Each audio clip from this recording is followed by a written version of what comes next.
Good morning, everyone, and thank you for coming on last minute's notice. I'm Tricia McLaughlin. I'm the Assistant Secretary for Public Affairs at the Department of Homeland Security. I'm joined by Acting ICE Director Todd Lyons and Madison Sheehan, the Deputy Director.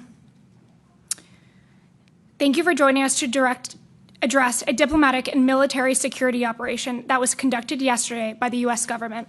We conducted a deportation flight from Texas to remove some of the most barbaric, violent individuals illegally in the United States. No country on earth wanted to accept them because their crimes are so uniquely monstrous and barbaric. These heinous individuals have terrorized American streets for too long. Every single one of them was convicted of a heinous crime: murder, rape, child rape, rape of a mentally and physically handicapped victim. Thanks to the courageous work of the State Department and ICE and the President's National Security Team, we found a nation that was willing to accept custody of these vicious illegal aliens. We are removing these convicted criminals from American soil so they can never hurt another American victim, American man, child, or woman. They can never attack witnesses, families, victims, or anyone else. Now, a local judge in Massachusetts is trying to force the United States to bring back these uniquely barbaric monsters who present a clear and present threat to the safety of the American people and American victims. While we are fully compliant with the law and court orders, it is absolutely absurd for a district judge to try to dictate the foreign policy and national security of the United States of America. These are the monsters that the district judge is trying to protect. The contrast is brutally stark. President Trump and Secretary Noem are working every single day to get these vicious criminals off of American streets. And while activist judges are on the other side fighting to get them back onto United States soil. Before I turn it over to Acting Director Todd Lyons, I would like to remind the journalists in this very room to do your job. We gave you the names of these monsters as you have right in front of you. Now tell the stories of the innocent Americans who they victimized. I implore you to stop doing the bidding of these disgusting individuals. Tell the stories of the innocents. It's the American victims who actually matter. Todd.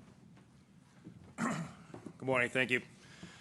So these individuals that are up here today, these represent the true national security threats and public safety threats that ICE officers and agents nationwide go after. I just want to go over a few of the highlighted cases that you all have in front of you. So for instance, we have an individual that's convicted of homicide and armed robbery and served 15 years in confinement. Due to countries that won't take their citizens back, this individual was released back into the community under ICE supervision to prey upon people again. Another individual sentenced to life in confinement, convicted of first-degree murder. His country would not take him back, forcing ICE to have to re-release him back into the community to re-offend. As Tricia highlighted before, we have an individual that raped and sexually assaulted a mentally handicapped victim. Because his country would not take him back, ICE had to find a third country to take him back so we can remove this public safety threat. You know, as a career law enforcement officer and a career officer with ICE, I've been dealing with these recalcitrant countries for years, having to see repeated murderers, sex offenders, violent criminals re-released back into the United States because their home countries would not take them back. Yet under President Trump and under the leadership of Secretary Noem, we are now able to remove these public safety threats so they won't pry on the community anymore and they won't have any more victims in the United States. With that, I'll turn it over to my Deputy Director, Madison Sheehan. First of all, ICE would like to thank President Trump and Secretary Noem for their steadfast commitment to the American people and the men and women of ICE.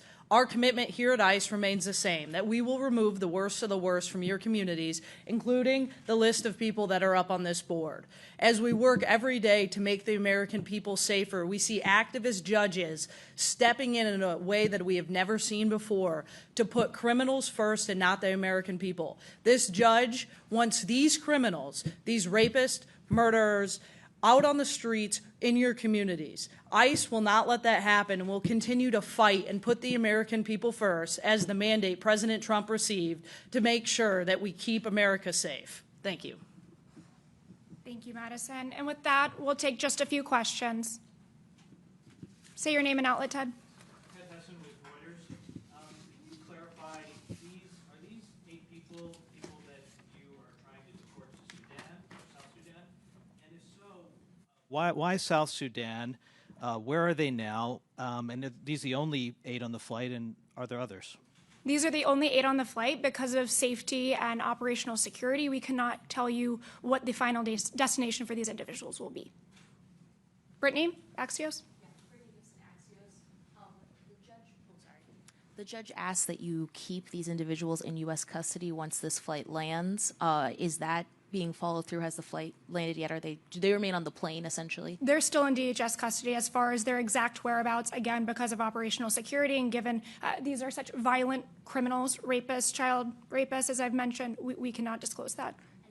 One more follow-up on recalcitrant countries. As you're looking for these third countries, can you just elaborate on how you're working with the State Department to identify these potential partners, and what other countries are on the list? Obviously, El Salvador, potentially South Sudan, a few others have been floated. Could you just clarify that? Yes, State Department has been a fantastic partner and brokering these agreements, again, especially when it comes to truly the worst of the worst individuals, countries that did not want to accept these heinous individuals. We're grateful that we found a nation through the State Department to do that. Todd, would you like to speak third to these? No, I would just like to say that, these individuals did receive due process. The Safe Third Country Agreement is in the Immigration Nationality Act, which was enacted by Congress. So as I said, throughout my career with ICE and being a career law enforcement officer in immigration, we've dealt with these recalcitrant countries for years. And I would just say that through the partnership with the State Department, with Secretary Rubio, and under Secretary Zone's leadership and vision, we're able to do this under this administration to remove these public safety threats. And I would just like to take the time to thank, the men and women of ICE who put their lives on the line every day, the officers of our special response teams and our high-risk teams that do transportation of these individuals. These are the most violent people that are in the U.S. These are the ones that you don't want in your community. These are the ones that we prioritize every day. So again, under those partnerships, we're able to go ahead and remove these public safety threats from the community. Julia? Thank you. Could you talk more about the agreement with South Sudan? Once these people were going to arrive there, was the agreement that they would be incarcerated, much like the CCA prison conditions in El Salvador? And were each of their home countries actually notified? In other words, did you try to send them back to their home countries before you made this decision? Yeah, I would caution you to make the assumption that their final destination is South Sudan. As far as that agreement goes, I would definitely refer you to the State Department's for specifics, but perhaps Madison or Todd, you'd like to add something here? So sure, yes, I can say that their home countries refuse to take these individuals back. ICE is bound by Zavidas, which is a Supreme Court decision. Again, I've always said ICE detention isn't punitive. We detain and remove. After 6 months or 180 days, if we don't have a country that'll take their citizens back, we do have an option to find a safe third country.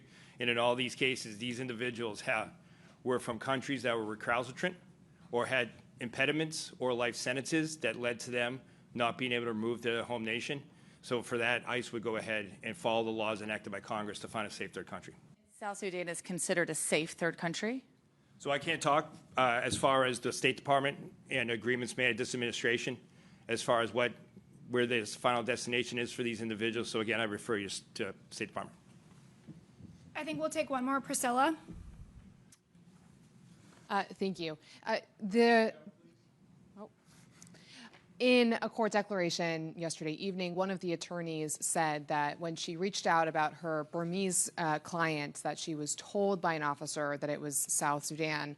So can you confirm that it is one of the countries, at the very least, that you are working with to accept these nationals, and anything more that you can share about the process by which immigrants in detention are being notified if they're going to be sent to a third country and what that looks like? Yeah, absolutely. We are following due process under the U.S. Constitution. These individuals have been given, and their lawyers have been given, plenty of prior notice as far as those actual agreements. We can get back to you with more information from the State Department. Todd, anything to add there? No, I would just say the same thing that, ICE, we do follow the current laws and restrictions that do bar us by safe third countries. And I would just say that I would refer you to the State Department, not necessarily on any final destination that these individuals may not be going to, but State Department has a multitude of countries that they are working with for safe third countries. So I'll refer you back to State Department. Just one quick question. You're saying to not conclude that they're going to South Sudan. DHS is streaming this press conference right now. Sure. With the headline that says DHS press conference on migrant flight to South Sudan. Sure. So is the department then confirming that this flight is going to South Sudan? We're confirming the fact that that's not their final destination. So, I mean, we have deportation flights that logistically move internally domestically within the United States. That doesn't mean that their last stop is internally within the interior of our country. So, absolutely not. But before we leave, you'll note that I have not we gave you the names of these heinous individuals, but we didn't say them out loud. But what we should be saying out loud is the name of the American victims, these people who they've victimized. And I've rarely seen anyone in our press corps actually write about American victims. So I would encourage you, I would implore you to start writing about Americans and not just doing the bidding of these disgusting individuals. Thank you for your time today, and we'll see you next time. Can you just clarify, has the flight... Thank you all. Thank you. Thank you. Thank you.